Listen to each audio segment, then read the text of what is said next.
I know what you're thinking. The guys over at Armchair Monkey Paw are too smart. They have too many ideas for their own good. Maybe we ought to chill out and just try to enjoy things. Stop looking so deep into everything. Hey, ignorance is bliss after all. Well, in honor of that notion and the holiday season, we watched our favorite Christmas movie, Santa Claus 3, The Escape Clause. As far as trilogies go, not many come close to the Santa Claus franchise. From its humble beginnings way back in 1994, the debut film The Santa Claus is one of the greatest films ever. Nah, just kidding. We're talking about Eyes Wide Shut, our real favorite Christmas movie. Nothing says Christmas like a film set in New York during Christmas. And Stanley Kubrick knows this. New York with its bright lights, from the tree to Rockefeller Center, to the seedy underbelly of the red light district, to the affluence of New York's elite sexual masquerade balls. Nothing quite captures the spirit of Christmas like Eyes Wide Shut. How, you might ask? Well, what if I told you Eyes Wide Shut had a lot in common with the quintessential Christmas film, It's a Wonderful Life? You see, both films are about dream scenarios, with their own unique take on Ebenezer Scrooge's epiphany into what the true value of life really is. And it all boils down to one word: faith. It's a Wonderful Life gives George Bailey a new lease on life, and a restoration of his faith as he gets a fly-on-the-wall view of what life would look like were he not in it. Only through his restored faith does he see his own intrinsic value, and therefore the value in life, warming our hearts every year as Bailey runs through the town shouting "Merry Christmas to all," buttoned beautifully with his child reminding him that every time a bell rings, an angel gets its wings. Bailey winks, faith restored, a changed man, knowing something he didn't know at the start. Well, a similar scenario happens in Eyes Wide Shut. But first, some background. Kubrick wasn't really a writer. He often would hire a writer to pen a story or adapt an already established work. A work, I might add, that he was obsessed with for a time, or even for years.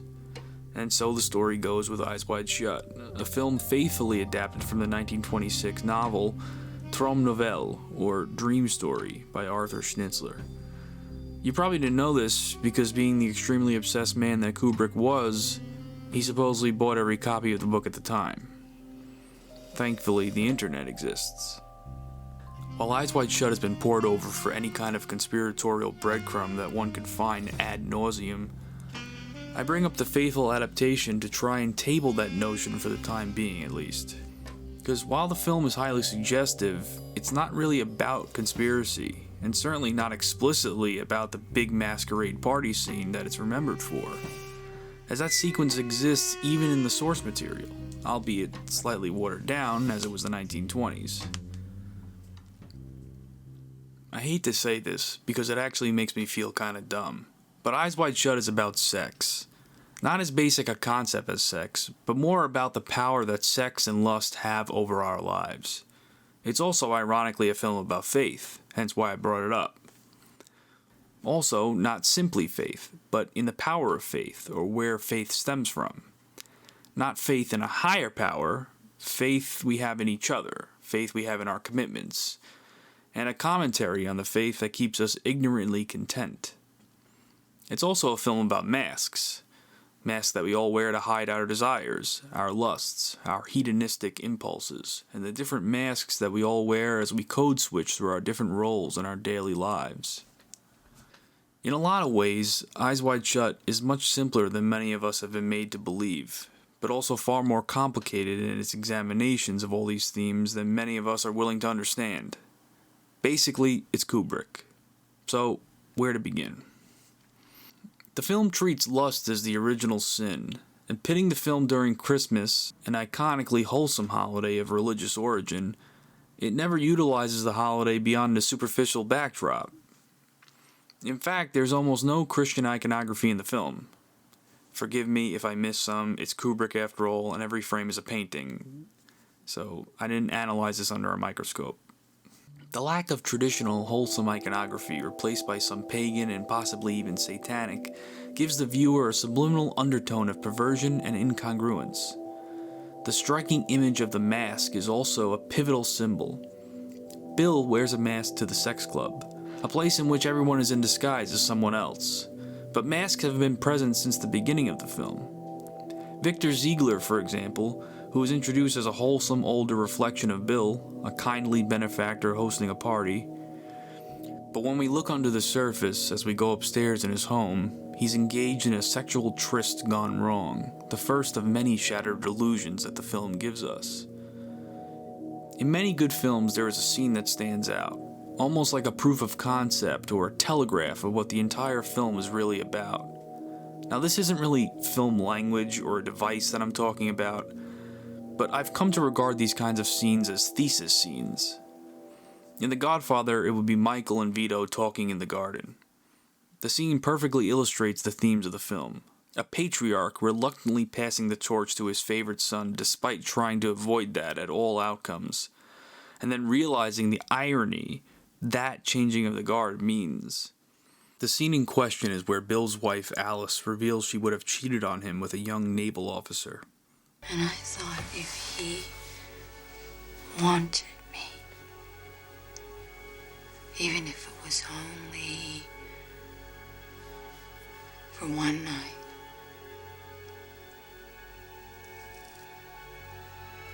I was ready to give up everything. Alice goes into such explicit detail that it effectively shatters Bill's world. In some ways, Bill was prude up until this moment, ignoring the sexual advances of the young women at the party, completely confident in his wife's fidelity. And through this one doped-up, half-asleep admission, his illusions are shattered. His eyes are opened to the possibilities, and a sense of cuckold revenge overtakes Bill, setting him into a spiral. A continuous stream of temptation and increasing depravity until he gets to the most extreme of circumstances. A cult-like group of elites engaging in some form of hedonistic sex club, with echoes of Satanism brimming close to the surface. Every one of Bill's nightly encounters uncovers one more layer of an underworld he was ignorant to just under his nose. From his client's daughter lustfully in love with him having barely known him, giving into temptations with prostitutes that patrol the very streets he walks every day, to his friend the piano player attending late-night nude parties, blindfolded and ignorant to what happens, to a local shop owner where a father is pimping out his daughter. As Bill's curiosity grows, the narrowing streets of his noirish fever dream lead him deeper and deeper into what is possible. But first, back to Ziegler from earlier. Later in the story, it's revealed that he was also at the elite sex club that Bill finds himself at. And the girl who seemingly sacrificed herself for him was also the girl that Bill saved at the party from the beginning scenes. A woman we identify through the male gaze, I might add. Women in particular are identified by their bodies continuously in Eyes Wide Shut.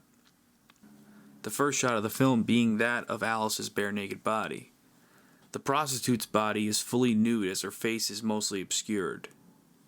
Kubrick does this subtly in the opening scenes by shooting it in wide shot, and then later covering her face with a mask. Ziegler is the one link to both of Bill's realities. He is at the masquerade and involved in depravity, but he's also seen during the day at his home, a well-off, mild-mannered man. The only man from the party that's also unmasked besides Bill. And Ziegler assures Bill all that talk of sacrifice and punishment was all for show. Parlor tricks, a masquerade as well, with a perfectly reasonable explanation. But Bill is no longer pure anymore. He's seen the illusions we walk past every day, systematically shattered. His eyes were open to the possibilities, and they have scarred him. And he no longer knows what to believe. Where for Bill, he was only one night of infidelity away from contracting AIDS from Domino, effectively getting lucky by dodging a bullet. Or witnessing a father pimp out his young daughter in a clothing store when he thought that the circumstances were far more innocent, albeit just as strange, the night before. Or even thinking of the masks he and his wife wear, that of a mother and a father, nuclear husband and wife, affluent young couple, bare naked sexual partners, and possibly even only one lustful choice away from betrayal. Bill's dreamlike wandering into a continuous descent echoes Dante's Inferno, and he's punished for it. Not knowing what is real anymore, he returns home once again, only this time to find his mask on his pillow. Bill breaks down completely in Alice's arms, weeping uncontrollably, coming clean with his transgressions. Opening his eyes to the dark possibilities of lust and sexual revenge is a noirish path that leads to either depravity or self-destruction, and instead he chooses to revert back to who he was, but changed, and now having to repress his experiences. We see this clearly in the closing scenes as the nuclear family, together once more, walks through a toy store. Only they aren't as cleaned up as they usually appear. They are without makeup, and seem even more ordinary than usual. They are no longer even wearing their masks of affluent married couple. A trust has been broken, and they no longer see themselves that way. And that's why Eyes Wide Shut is exactly like It's a Wonderful Life. They're both about sex and mistrust. Get it? Wait, what? That's not the point? I lost the point? Oh. Alright, just kidding. Let's go one more time to that scene that the film is remembered for. The big sex masquerade. This scene has been picked over for so many reasons over the last 30 years that it's almost trite to discuss, and that's why I've tried to avoid it. But there is one specific aspect that is overshadowed by conspiracy theories and provocative imagery. A single word. You see, it's no mistake that Bill's tale comes to a halt when he's exposed amongst the plethora of masked partygoers for who he really is, and his golden ticket out, only knowing the one passphrase. Fidelio. Or in other words, faithful. Faith is the thin veil we all subconsciously adhere to in order to shut our eyes to whatever darkness may be brimming under the surface right in front of us. We see this as the film backtracks over all of Bill's noir fever dream a second time, only during the day. The world seems less mysterious, more innocuous, less threatening. He's seeing it all for what it really is, no longer with perverse curiosity. But unlike the blindfolded musicians, he's no longer ignorant. Missing that ignorance, he comes clean to his wife, and he tries to revert back. The couple is forever changed by a broken trust, but they agree to connect again in the same way the trust was broken, ironically. To simply just have sex. And that's how the film ends. Because, after all, ignorance is bliss.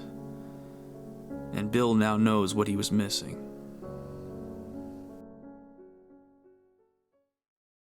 I hope you're all enjoying the content, everyone. Consider liking the video and subscribing and leaving a comment. It'll help us along as the channel grows.